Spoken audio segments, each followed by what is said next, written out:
how did you manage hata ku make attempt ya ku have a family? I made an attempt because nilikuwa naishi kwa ile maisha ya moto, unaona? Like you're burning, so I wanted freedom.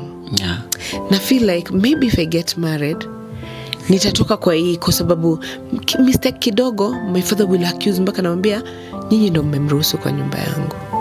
You see, nyinyi, na anaisema na kinubi, na ikitoka na kinubi ni mzito, like nyinyi ndio mmemruhusu kwa nyumba yangu. So like the rejection from the father's yeah. So I want to get out of this rejection. Na mzazi mama hajajaribu kukutetea? Hata akinitetea atanitetea, lakini itarudi kwake.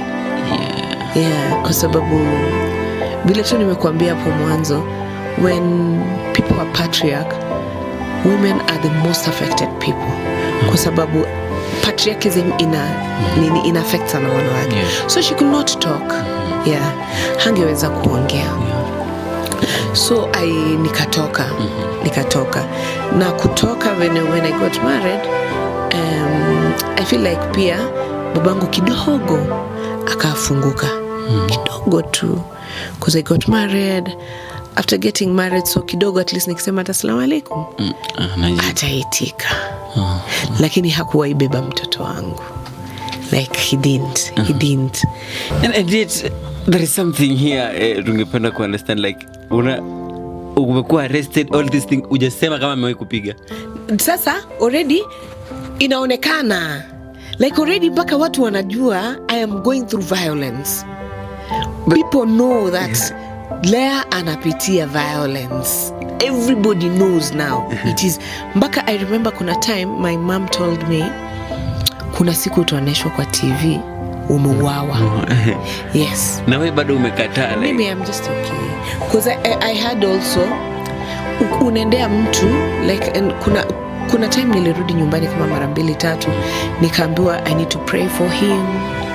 So nilikuwa na swali, I prayed. Hata Mwenyezi Mungu anajua, I used to pray so much.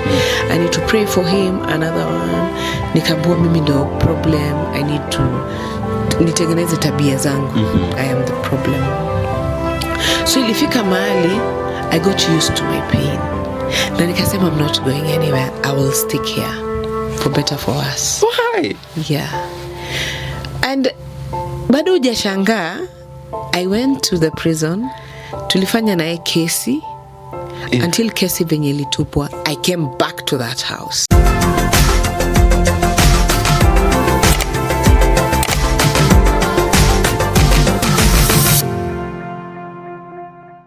Assalamu alaikum wa rahmatullahi wa barakatuh. Ni siku nyingine ambapo Allah subhanahu wa ta'ala ametupa nguvu, uhai na uzima kuweza kuungana nawe siku ya leo. Leo ndani ya kikao cha Beyond Silence tutakuwa tukizungumza mambo mengi, na hii ni space moja ambayo tumecreate kwa survivors, advocates, activists waweze kujiongelelea, waweze pia sisi wenyewe tuweze kuhighlight zile stories ambazo ziko na nguvu, stories ambazo zinatujenga, na stories ambazo ziko na impact kwa society na pia kwa wewe kama mtazamaji. Leo katika awamu ya Beyond the Silence tutakuwa tukiangazia masuala mengi. Kuna kile kitu ambacho kimenyamaziwa katika jamii, lakini kuna mengi zaidi ambayo yako katika masuala ambayo yako katika jamii yetu ya hivi sasa.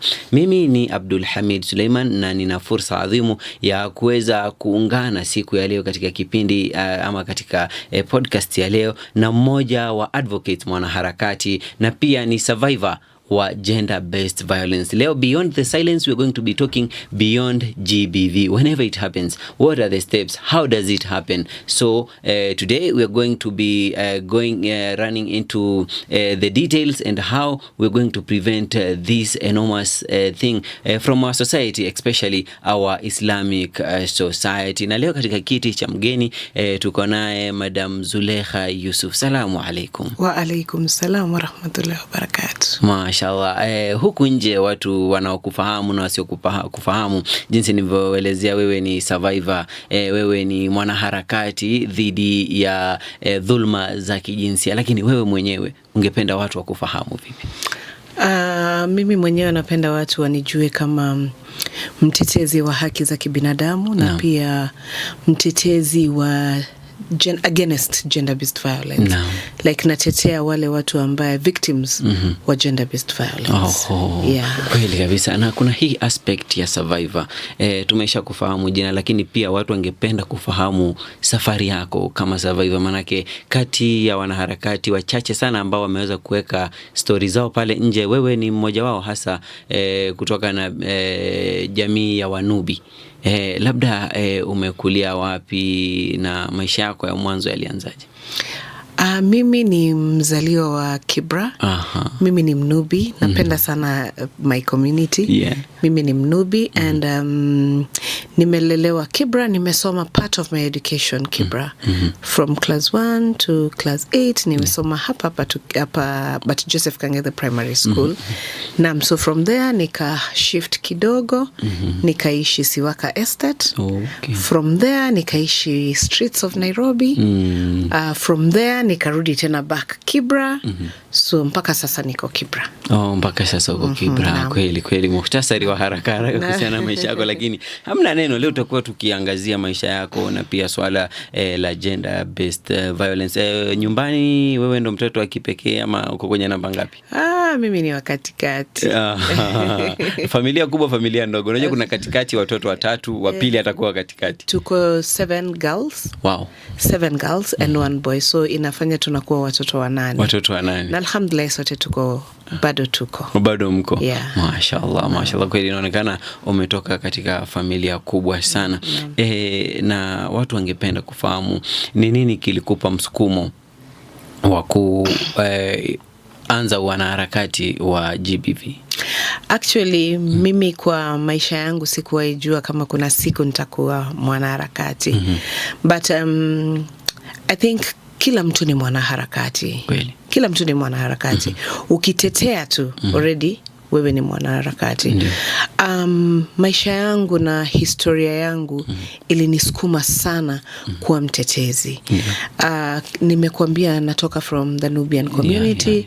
The Nubian community, it's a marginalized community, and it is also one of the indigenous community. So wakati unasikia minorities and indigenous, inamaanisha tuko na cultures tuna uphold. Bado tuko na mambo mingi sana zetu ambayo bado tunazi uphold.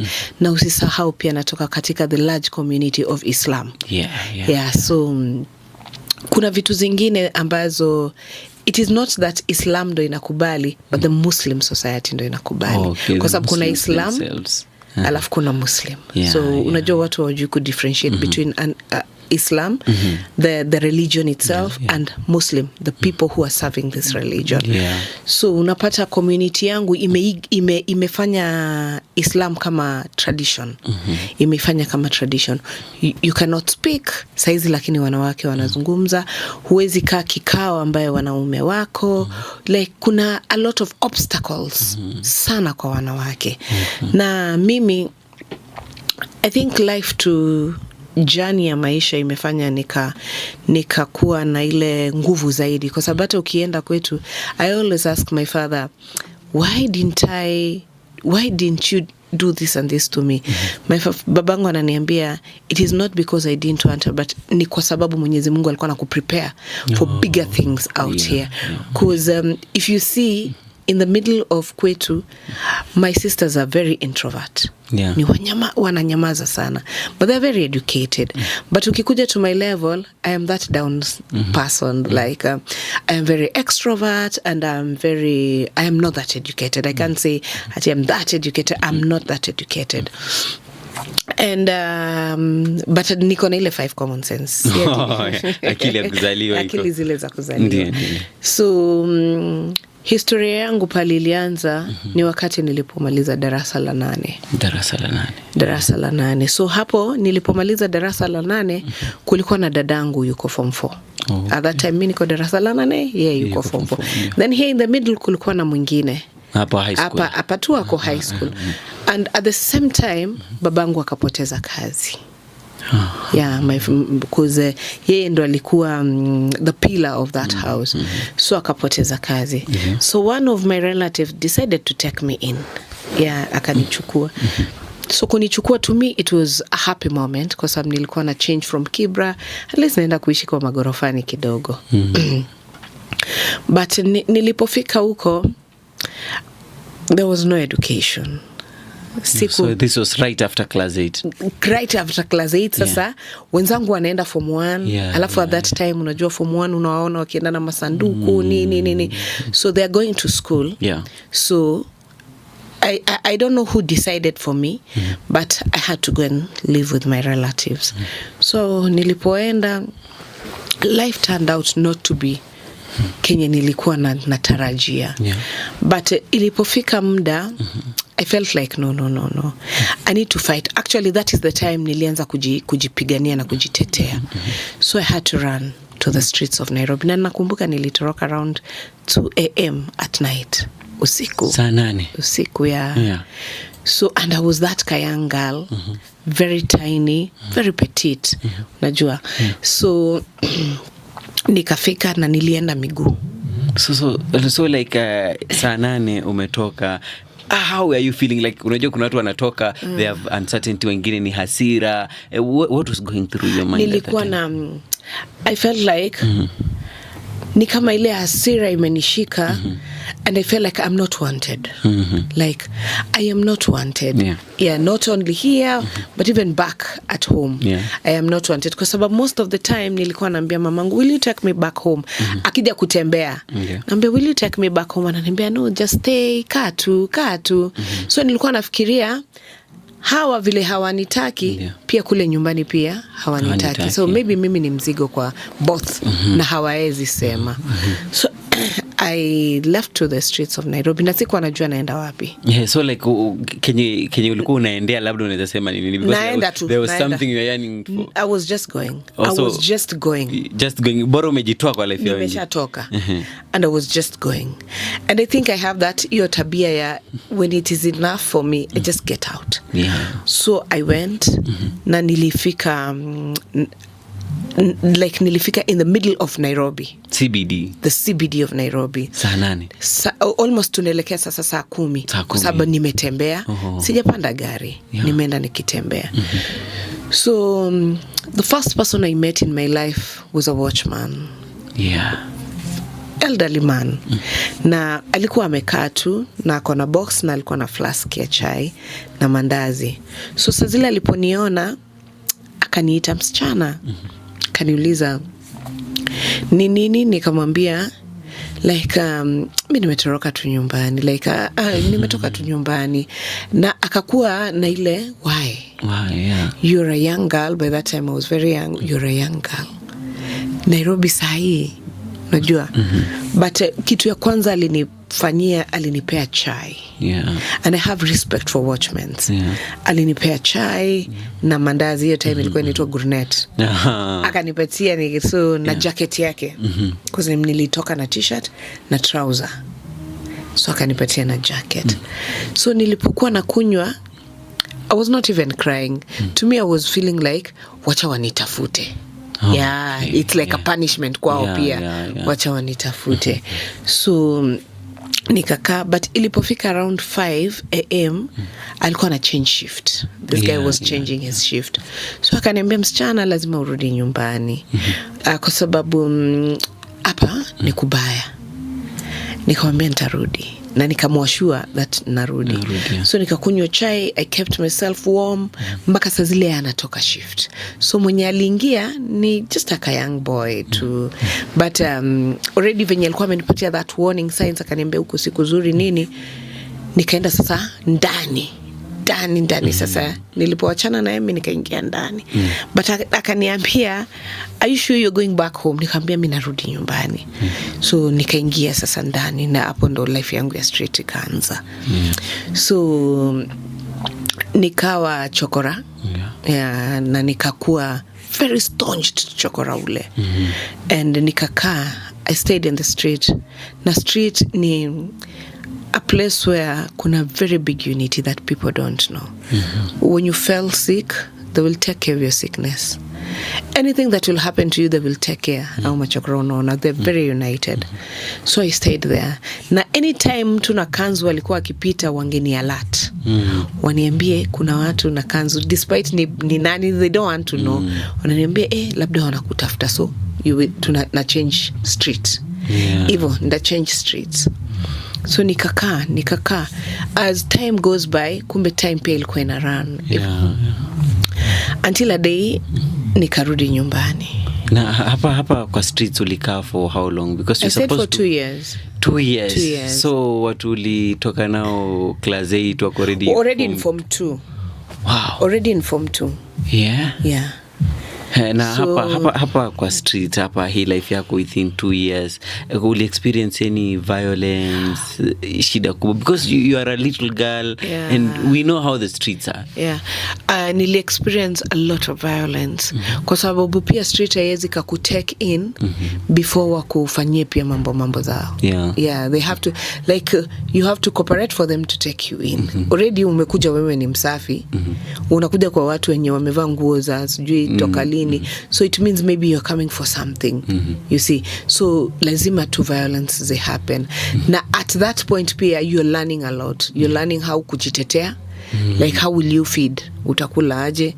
Na kama leo tunaenda watu wanapita, what are the tactics are we going to use so that tutoe kitu kwa ule mtu, you see? But at that time pia kuna gums unatumia, hizi gums. Siku hizi sijui kama gums. Yes, like sniffing glue. So gums unatumia. And it was that bad. It was that bad, but for me I was very comfortable. Nilikuwa very comfortable because hakuna mtu ananiuliza, hakuna mtu ananitesa, hapa nikilala nimelala, hakuna mtu like I was in a very free life. Until the day I went back home. And by that time already parents wangu walikuwa kinitafuta. Na labda watu wangependa tu kujua, na utanisamehe kwa kuuliza hii, was there any sexual violence kwa streets? There are. Ume experience ama watu wengine wame experience? There are. There's a lot of rape. Tunaona kuna wamama kwa street unapata ni mjamzito. Some of them are see it ni wajawazito because they wanted. They are. So is it chokora to chokora, or is it perpetrated by other people? It is perpetrated by others because nimekuambia street, it is one of the unique places yenye sijawaiona. Chokora kukutendea dhambi ama chokora kukuviolate, inakuaga it is not violation, maybe it is just love. But someone from outside, kwa sababu sasa mimi nikikuona ukikuja kwa street, mimi najua wewe unakuja kunisaidia, so we rely on you. Sitajua kama wewe pia unakuja kunidhulumu, you see. Wow, so hawa machokora tunaona huku nje wamedhulumiwa, si machokora wenzao wamedhulumiwa na watu wa nje. Most wanakuwa wanadhulumiwa na watu wa nje, very smart people. That's so sad. Most. Kwa sababu hata ukiwaona, they protect one another. Ukiwaona, like just the other day, see tuliona kwa news kuna chokoro karibu 13-14 walikuwa killed na food poison. So unataka kuniambia chokora mwingine ataleta food poison na uwe mwingine? No, it is just a person who did that, a very smart person who did that. And that is what is happening hapo ukiwaona. And most of them si watu wametoka from a background. Most of them ni wametoka in a denied background. Unapata it's either mama alikufa, it's either baba alikufa, it's either there is something, lazima kuna kitu ime trigger this person to go and live in the street. Si ati unasikia tu venye wanasemanga ati ametoka tu, inakuwaga there is something has triggered. Anaona enough is enough, let me just join the others.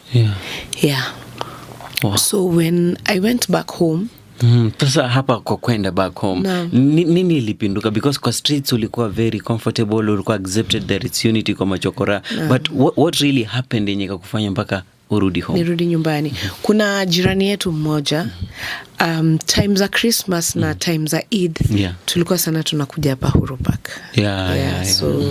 So kuna jirani alinipata na akaniambia, your mother is very sick and they've been looking for you, wanakutafuta sana. So I went back home because my mother is everything to me. Despite everything, she's everything to me. So I went back home. Na nilirudi na yeye, si ati nilirudi mimi. Na jirani. Narudi sasa na yeye. Tulirudi nyumbani. I went to her place and akaniclear, akanipatia nguo mpya. But when you're from the streets, you're from the streets. Yeah. Ni kama kutoa tu mtu shago mlete Nairobi, hata umvalishe suit. At what age were you at this time? So hizo nikirudi nyumbani, already my friends, my senior, like my friends wale tulikuwa tumesoma nao, wana step to form 4. Oh yeah. Yeah. So it means nilikuwa hapo around 15, 16. So I was still a minor kwa sheria. Yeah. Nilikuwa bado mtoto. So nilipokaa na auntie for quite sometimes too. So ndo nikaanza kufeel that pregnancy moods. Yeah. And also sijui.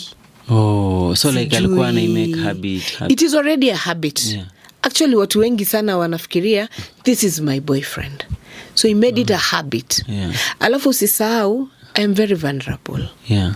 Kwetu sitakikani. Yeah. So it became like a habit. But a habit of defilement. This is a habit of defilement. Yeah. Like sasa amesha ni defile first round, so now he's using me. Yeah. You're getting me? And it's someone from your community. Someone from my community. Someone who's a Muslim. Someone who is a very Muslim.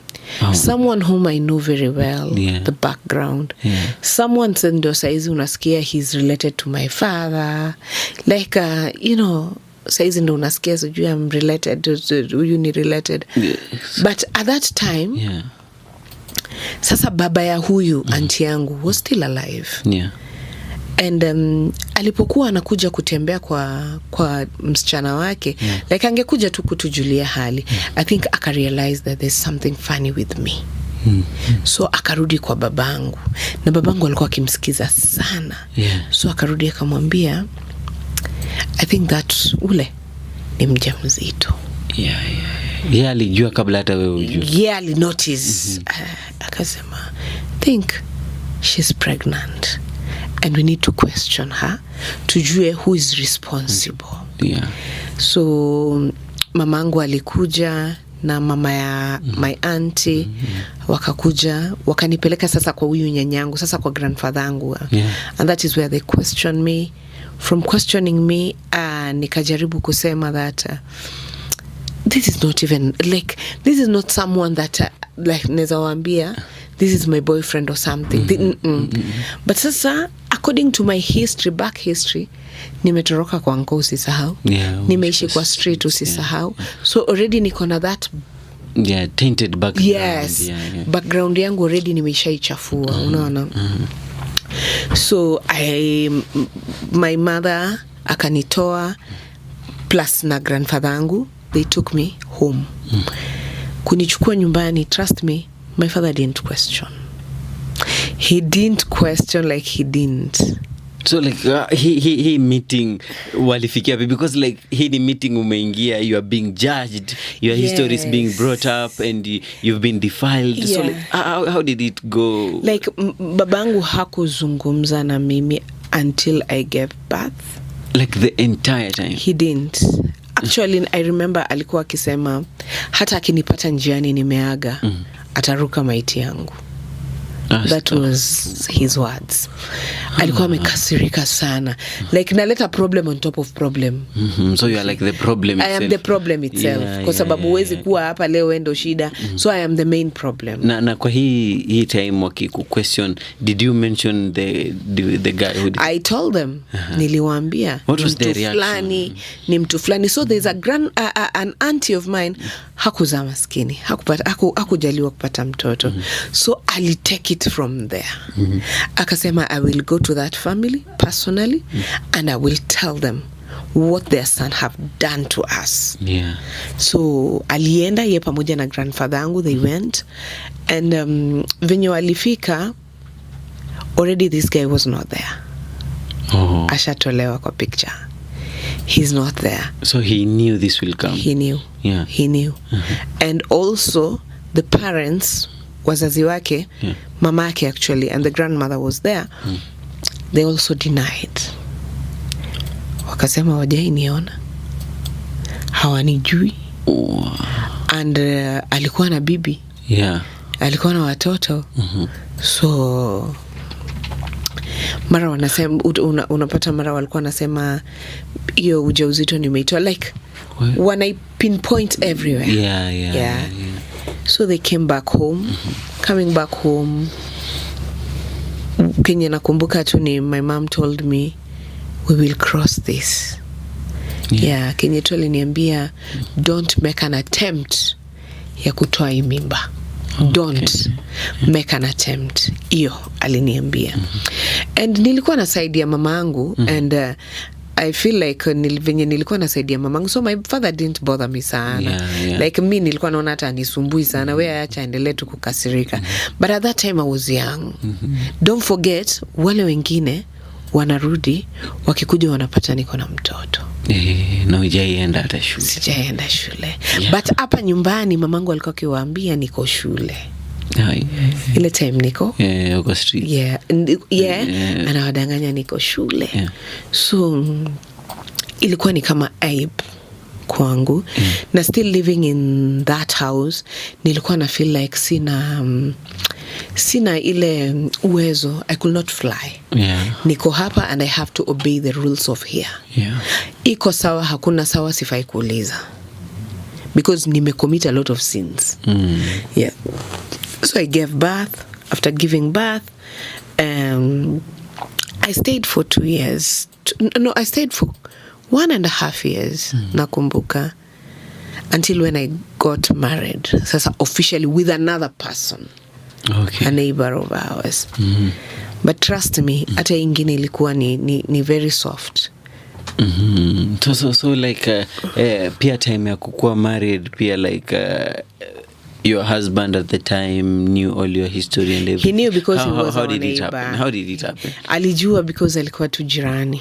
He was just a neighbor. Most of the stories that tumesikia, it's always so hard mtu experience GBV, defilement and everything, to get back into normal life, like marriage, having a family. So like, how did you manage hata ku make attempt ya ku have a family? I made an attempt because nilikuwa naishi kwa ile maisha ya moto, unaona? Like you're burning. So I wanted freedom. Na feel like maybe if I get married nitatoka kwa hii, kwa sababu mistake kidogo my father will accuse, mpaka namwambia nyinyi ndio mmemruhusu kwa nyumba yangu. You see, nyinyi, na anaisema na kinubi, na ikitoka na kinubi ni mzito. Like nyinyi ndio mmemruhusu kwa nyumba yangu. So like the rejection from the father. So I want to get out of this rejection. Na mzazi mama hajaijaribu kukutetea? Hata akinitetea atanitetea, lakini itarudi kwake. Kwa sababu vile tu nimekuambia hapo mwanzo, when people are patriarch, women are the most affected people.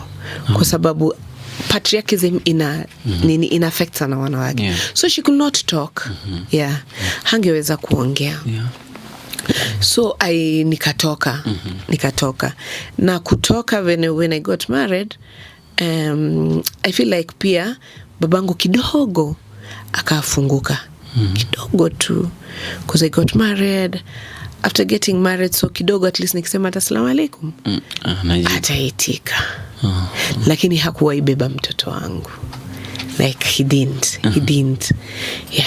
So after getting married, so nikakaa kwa hiyo ndoa. And I got married to someone who was not even working. Unaona tu ile unatafuta freedom. He was not even working. So hapo vile tulikaa most of the time pia nilikuwa na rely hapa kwao. So nitakakaa huko, ikifika saa around pictured as the problem. So I am the problem. So ulikuwa kama hii ni punishment that you deserve. And already niko I am freed, you see. So tukakaa Mbagathi for 3 weeks. We stayed for 3 weeks. Nikakuwa discharged. I came back home. Hapa tu. So hapo vile nilirudi 2 days, akakuja na huyo sasa girlfriend. Wakaja. Walikuwa they were not in the house for like 2 days. Hizo masiku. So au wakikuja, mimi nilikuwa nimekuja. So like hata kutoka hospitali hakuja. Mamangu ndo alinitoa hospitalini. And my father is the one who paid the bills. Za Yusuf, you see. So alipokuja akapata nimekuja. So amekuja na girlfriend yake, wamekuja. Sasa I don't know what happened, because I questioned him. Nikamuuliza, where have you been? Like kwa nini like uko up and down, na tuko na a lot of things from the hospital, you know, and babangu pia ndo lilipa at that time, easy bills ni analipa. Alafu one thing that I always thank Allah is that Margaret Kenyatta, the first lady alikuwa ametoa ile nini inaitwaje, like any woman mwenye amezaa Kenyatta akwa hiyo Beyond Zero, the Beyond Zero campaign. So bili yangu ilikuwa 240 and she cleared it. Imagine, yote. She cleared it. Wow. Nilitoka kama mtoto mwenye alikuja akatembea na akatoka. 240,000. Wow. Mama Margaret alilipa. Yeah. So hapa nyumbani sasa, kukuja kukaa hapa nyumbani, already tuko na Yusuf ana recover. Huyu mwanamke akakuja kusema nimempiga. Yeah, wow. Akasema mimi nimempiga. See, already sasa wamekuja na ile question me, I'm hurted. Yeah, akasema nimempiga. But in real sense, wamekuja, then maneighbors, unajua tukibra vile iko. Maneighbor already wamemuonaona hapa na wameniona, so they came for my defense. So alijua hapa, yeah, it's about to go down. Kupigwa na alipigwa. Yeah, alipigwa. So kupigwa wakatoka yeye na huyo mwanaume. They reported to Kilimani police station. At that time ilikuwa ni Kilimani police station. They reported to Kilimani police station. From reporting to Kilimani police station, I was arrested. Okay, kwa ndani. Na si walimpiga, ni wanakijiji walimchangamkia. Wanakijiji walimpiga. So according to me, najua like ukipigwa na wanakijiji haina kesi. So I think waliambiwa the most culprit person mwanaweza shikani shikeni huyo. So nikaekwa ndani hapa Kilimani, and I stayed. Niliekwa Thursday kwa sababu hiyo time unatoka na cash bail. So nilieka, alafu hakukuwa na 24 hours ya kupelekwa kotini, sheria si imekuja tu juzi. So I stayed in Kilimani on Friday. On Saturday, one of my sisters walitafuta pesa, it was 10,000 kunitoa 10 ama 5, between 10 and 5. So wakanitoa. So on Monday I was supposed to go to court. Na hii wakati umekuwa arrested na mtoto wako, mko naye jela? Nimekuwa arrested na mtoto wangu bado ni mdogo. But my sisters angekuja, kuna my sisters and one auntie of mine, sister ya madhe, wangekuja, they will make sure that everything is okay. So wakachukua mtoto, so time ya kunyonya ataletwa hivyo, just like that. So on Monday tukaenda Kibra Law Court.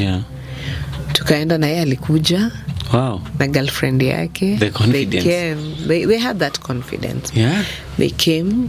Nikakatiwa bond ya 50,000 shillings. Na kukatiwa hiyo bond at that time sikukuwa nayo.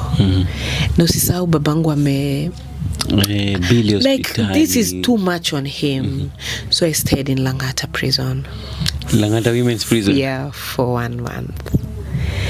Until huyu Isaac, huyu mwenye nimekwambia alikuwa daktari, alikuja akasimama na akasema, I want to ask.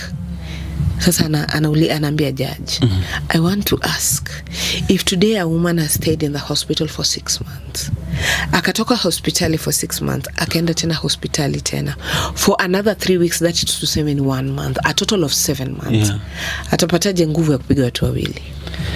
And yet there is something here, tungependa ku understand, like umekuwa arrested, all this thing, ujasema kama amewahi kupiga.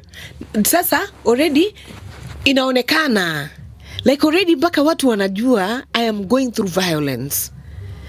People know that Lea anapitia violence. Everybody knows now. It is mpaka I remember kuna time my mom told me, kuna siku utaoneshwa kwa TV umeuawa.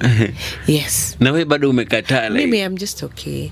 Because I had also unaendea mtu like, and kuna time nilirudi nyumbani kama mara 2-3, nikaambiwa I need to pray for him.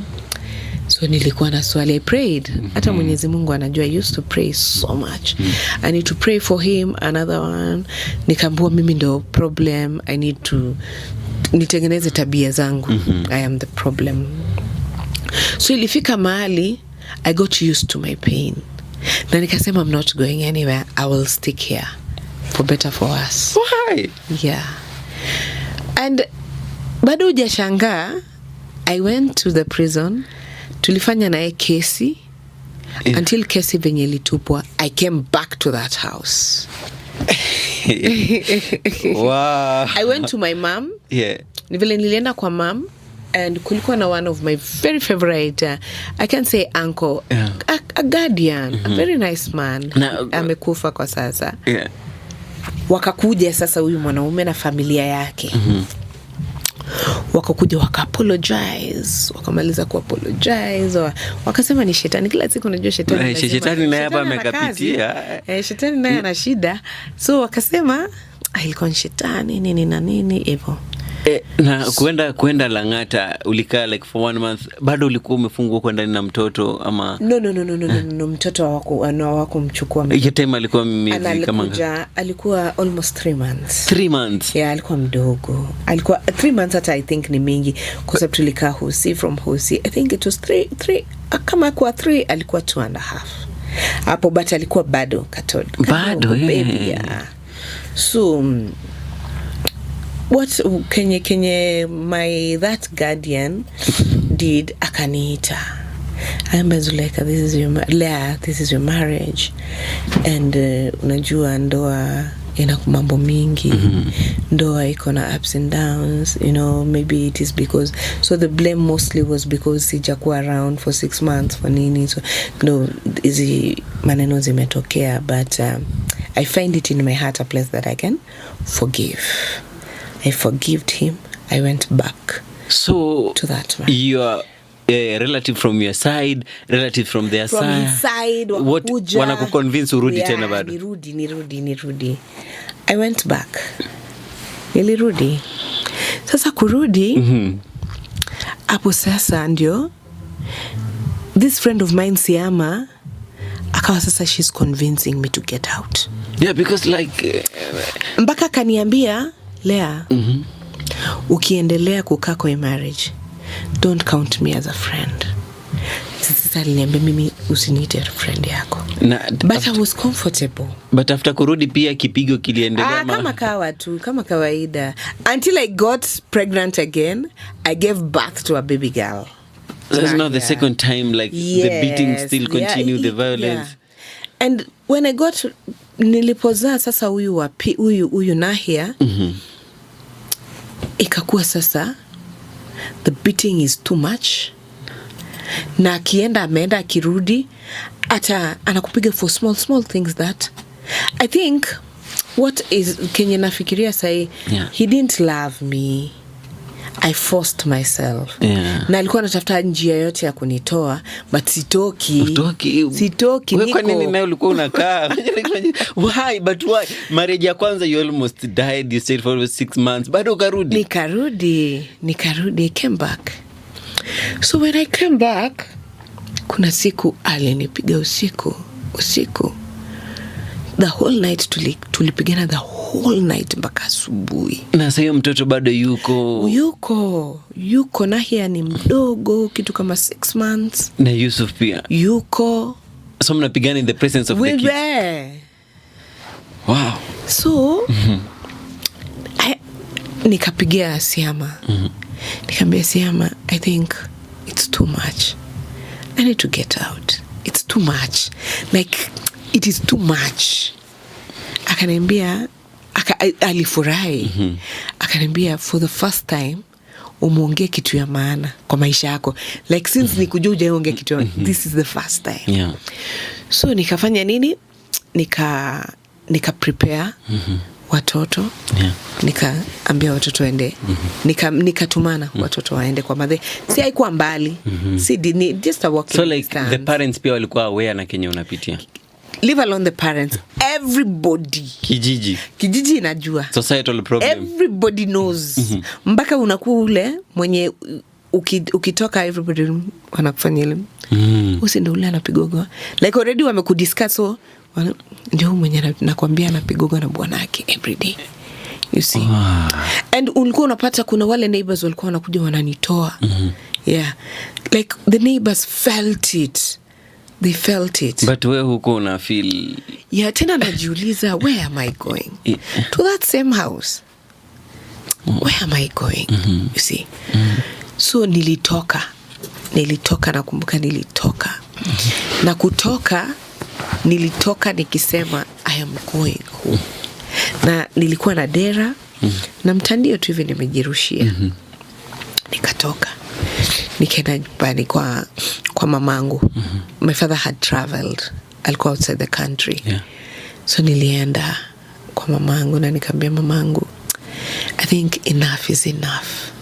I am tired of the beatings. Na ujue nimefura uso. So like say you are fresh from a yeah, nimetoka tu kwa crimes inside. Yeah. Kambia mama, I'm tired. Like I'm tired. I remember mpaka my sisters zangu walikuwa kaniambia, you will die in that marriage. You will. Lakini kwa nini wewe uko unasikiza? I don't know. And that is one problem that most women wanakuwa your pain iko too much, but now you don't feel like is it love, is it lack of refuge, is it betrayal, like it is everything in one package. Okay, yeah, it is everything in one package. Una feel like this guy loves me kwa sababu pia alikuwaga na ile tabia akikupiga leo kesho atakuonyesha full love. Yeah, full love. So niliporudi kwa mom, my mom akanipokea, akaniambia it is fine. Tena aliniambia finally you've come to your senses. It is fine. So nilipokaa hapo nyumbani alikuja. Yeah, around 7 at night. Amekuja kuchukua sasa familia yake back. Amekuja. Na he was very violent. Amekuja akawa mkali, akambia mamangu umetoa mke wangu kwa nyumba sijui nini. And my mom was trying to tell me go, then tutaona hii maneno. I told my mom no, I'm not going. Yes. Like I'm not going. Niliambia mama I'm not going. Actually language nilimwambia unaona ref akisharusha towel hachukuagi hiyo towel, anachukuaga ingine. So I am done with this marriage. I told my mom I am done with this marriage. Like I am done. Akaleta shida kidogo, akataka kuchukua watoto. My mama akamwambia utachukua watoto. You're not going with these kids anywhere. Hauendi na mpaka babake arudi. Like tutakalia maneno siku ile babake atarudi. So yeye akaenda. But atakuja every day. Na hiyo every day anakuja ni kama amekuja kuchukua property yake. Unaona sasa zile mtu amekuja kuchukua property yako na ukali na nini. So akapigia babangu simu. Alimpigia video call akamwambia that Lea ametoroka na ako kwa madhi ndo amemweka. So father akamwambia mimi pale niko ni mbali mpaka nirudi. So babangu alikaa for like a month where he was. He came back and akaniita akaniambia, are you going back to that marriage? Nikamwambia babangu, if you'll help me change the topic. I don't want this topic anymore. Change me. Wacha tu to change the topic. I am not going anywhere. I am not going anywhere. Yeah. So nikaona pia anakuja sana. Nikatoka sasa hapo kwa mom, nikaenda kwa friend yangu far away. So bado mzee anasema urudi. So wana ni convince sasa, urudi tutaongelea maneno. And they still knew like unapokea. Yeah. Wanajua.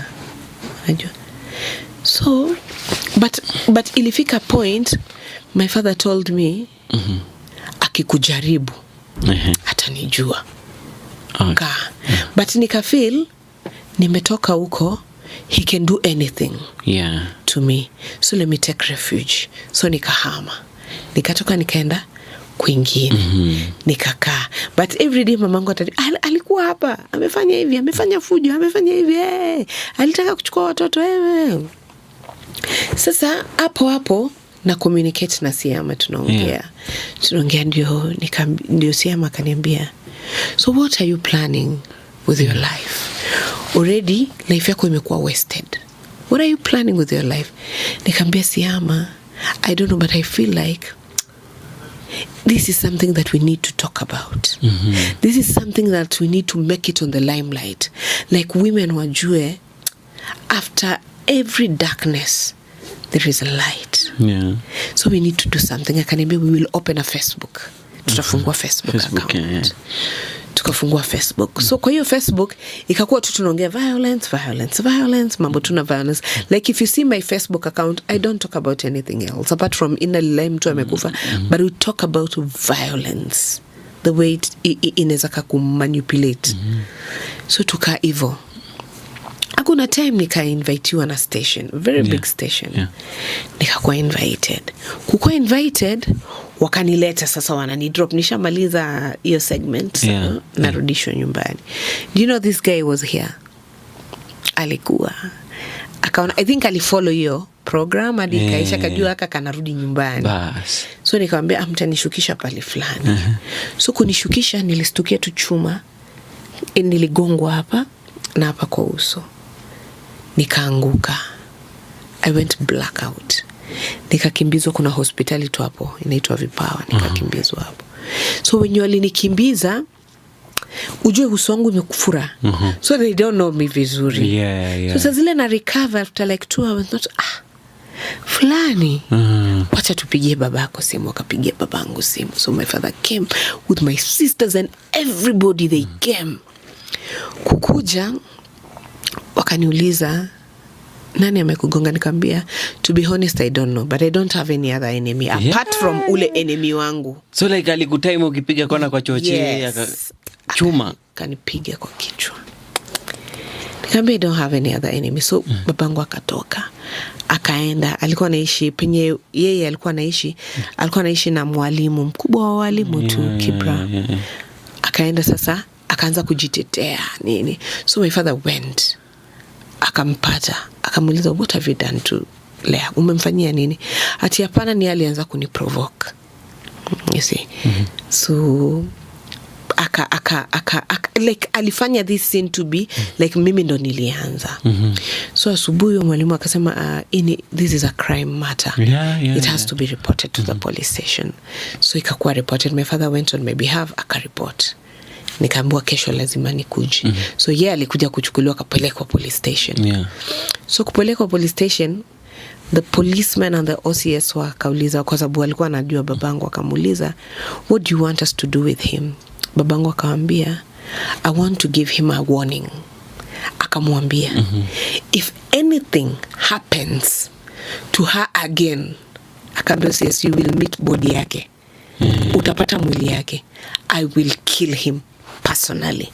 So I think your threat ikakuwa ni mzito kwake, kwa sababu hajaisikia kutoka kwa babangu kitu kama hiyo.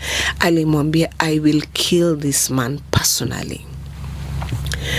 So nikaenda hospitali. From there I had to change my numbers, I had to change everything yangu, kila kitu nikabadilisha. Sasa I am now a new person. So ndo nikaingia sasa kwa activism vizuri sasa, meeting partners, meeting new friends, sasa kukua a real human right defender. So I think according to me, being an activist, being that person mwenye sasa mimi ni mtetezi, ilinipatia pia a refuge. Cause awezi sasa kuni attack because I have security everywhere. Kila mahali niko na security. So he can't attack me. That is what najua. He can't attack me because my security is very tight. As for now. So hapo ndo at least my life started coming back to normal. Ndio sasa nitatembea free, I will talk freely, I will do everything freely. Until ndo nikaanza sasa at least pia hiyo kwanza you giving your stories, you know, when you're giving your stories outside there. So I'm so sure kunikujia kuni attack watajua tu ni yeye. Hata saizi if he attacks me everybody will know. I always tell people I don't have any other enemy, he is the enemy. Do you feel like kuna watu wengine kwa hiyo kijiji labda Kibrama watu relate na wenye wanapitia the same kama wewe? Of course there are. Wako wengi sana wako, Kwa sababu ukiona our social media accounts ama ukiona my WhatsApp, most of the time women are crying. Most of the time nikipata tu niyo namba, hiyo ni kesi. Hiyo ni kesi. Yeah. And I've even separated my number, my family number and survivors. Survivors. Najua akipiga, this is ini kesi. Yeah. Hii story ni very motivating and everything. But how was your healing process? Kwa sababu like tunaweza sema right after class 8 until your marriage, your life has been like downhill, challenges and everything. Like, how was your healing process? My healing process, I met, there was a young girl, a young lady, alikuwa neighbor wangu at the time of violence. So yeye alifungua shirika yake before me. But yake na deal na footballs. Yeah. So nilipotoka, she came first. She's the first one. Actually, kuna time hata nikipeana story anasema umesahau, unakumbuka ile siku ulipigwa kasi jua, like she knows, she has the details. Yeah, she akonayo vizuri sana. So she came to me and she told me, Zulekha, you need to see a therapy. Nikamwambia for what? Akaniambia you need, because ilifika time nilikuwa na feel no, like inanikula. I've wasted a lot of time. Yeah, iso inanikula. Akaniambia you need to see a therapy. Actually yeye kwa activists Kenya nzima, she's the only one who calls me Leah. She's the only one. She's the only woman who calls me Leah. And if you call me that, you know me deeply. Yeye tu. Na mimi I know ukiniita hiyo jina, that is my past name. But if you call me that name, you know me. So she's the only one who calls me that name. The others wananiita Zulekha, but yeye hata kama hiyo meeting iko very high profile, she'll identify me with that name, Leah, because she was a neighbor and she saw everything. So akanipeleka kwa therapy. Akanipeleka sasa in another level kwa a very friend pia, anaitwa Mr. Rashid. Amefungua pia mental health yake Kibra. So we walked the journey with Amisa. Tukatembea na Amisa kidogo. Kutembea na Amisa kidogo, huyo therapy wake akatoka. So kutoka, I met another friend, a schoolmate wa kitambo. So akani introduce to another therapy. And this therapy alikuwa a convertee, and also alikuwa amefanya both English and amefanya therapy in English na pia in Islamic. Yeah, so till today we are working with her. Yeah, she's my main therapy. And do you feel like your parents, your extended family, your relatives, wangefanya kitu different, your life would have taken a different course? Of course. I always tell them, and I always tell wazazi wengi sana, if today, because I know my mother knows how to struggle, she knows how to make the ends meet. Angeishi na mimi anipeleke masomo, my life could have been different. Yeah. And also, let us not rely ati kwa sababu huyu ni fulani atanifanyia kitu fulani. Let us not rely. And that relying, I think, though the main cause of my entire problem. Hiyo kurely. Like mimi nasema ningefanywa hiyo yote, ningekuwa kwetu, ningekuwa tu sawa, ni kwetu. But nimefanywa kwa mwingine. This is not my parents, they have no remorse for me, they have nothing for me. So it was different. Venye ilikuwa inakuja huko na ingetoka huko, ingekuwa different. I know my mom could have taken me to school. I know 100%. And kuna labda misconceptions gani zenye umepata from survivors, how the society perceives survivors, especially wa GBV? Mostly wanasemanga ni like we are the triggers. Survivors are the triggers. Like niwe unafanya mpaka hiyo kitu imefanyika. Niwe the main cause. You are the main cause. And niko kwa program kwa nini ingine inaitwa survivors in Kenya, like all survivors in Kenya tuko in one group. Na unapata the story is just the same, like ni wewe umekuwa the main trigger. Ungefanya hivi ingefanyika. Yeah.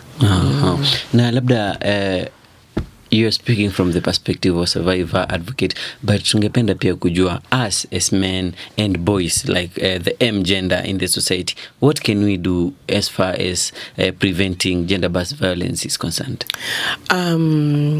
Always unakaa ukijua a woman's right is a human's right. Yeah. Ile haki yenye mwanamke ako nayo ndo haki ya kibinadamu. Take this woman as your sister, take this woman, mchukue kama mtu wako wa ukaribu. Na you know, women are also tuko na ile we are weak. Kitu kidogo ina damage mwanamke. Let us learn to embrace a woman. Embrace, mlete karibu.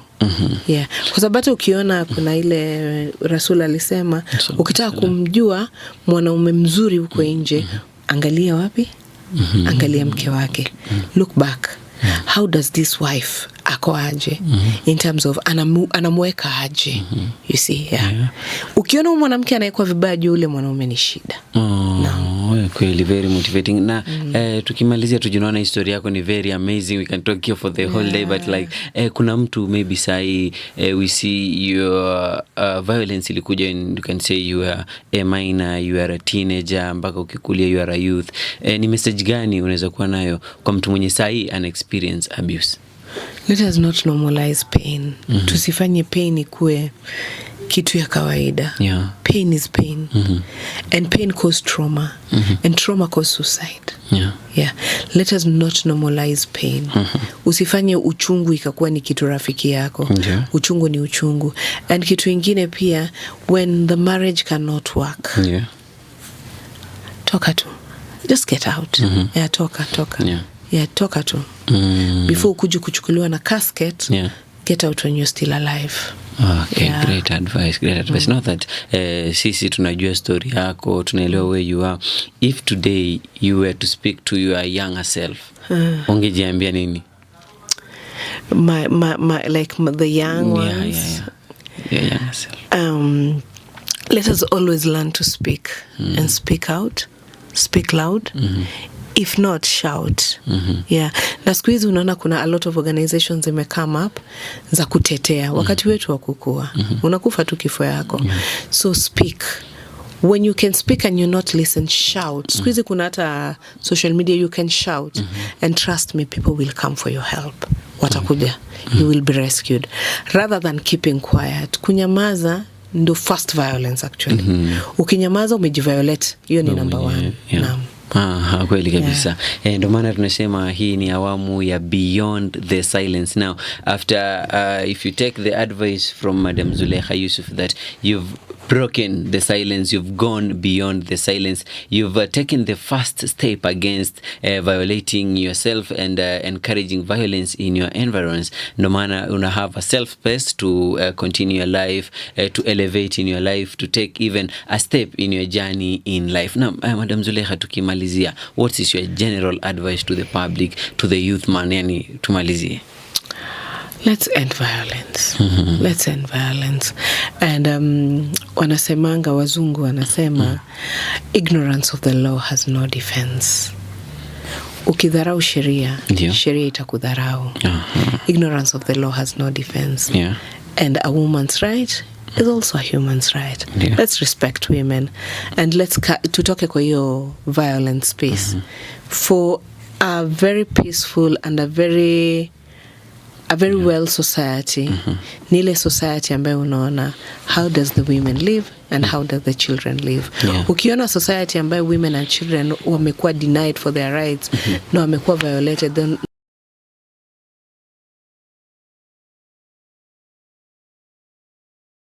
just everything they want. And also unawatreat na ile dignity. Yeah. Okay. That's the episode on Beyond the Silence with the amazing Madam Zulekha Yusuf. Story yako kweli inatia moyo. We hope that itasaidia watu pale nje, ita highlight pia society, because it's in this space where we give the power to the voices to be heard and also to highlight what the society goes through at this time. Leo imekuwa about gender based violence. If you have any questions, wanaweza kupata aje? Wanaweza nipata kwa social media zangu, Zulekha Yusuf Dafalla. I have an organization known as Women Beyond Borders, and everywhere Zulekha Yusuf Dafalla. Zulekha Yusuf Dafalla. Okay. It doesn't matter where you are. Women Beyond the Borders will be here for you. As a young lady, as a teenager who's going through abuse, you can always reach out and ask for help. And today in this episode, we've had the story. We've been encouraged. We've really highlighted the point in society where we keep failing. So let's make sure that we are not a failing society. We've put power into the women and the children, and we've taken care of them as according to the communal laws, according to the teachings of our Prophet Muhammad sallallahu alaihi wasallam. And because of humanity, we should treat others very well. Let's end violence. That has been me, Abdul Hamid Suleiman. Do join us in our next episode as we engage more with the next guest.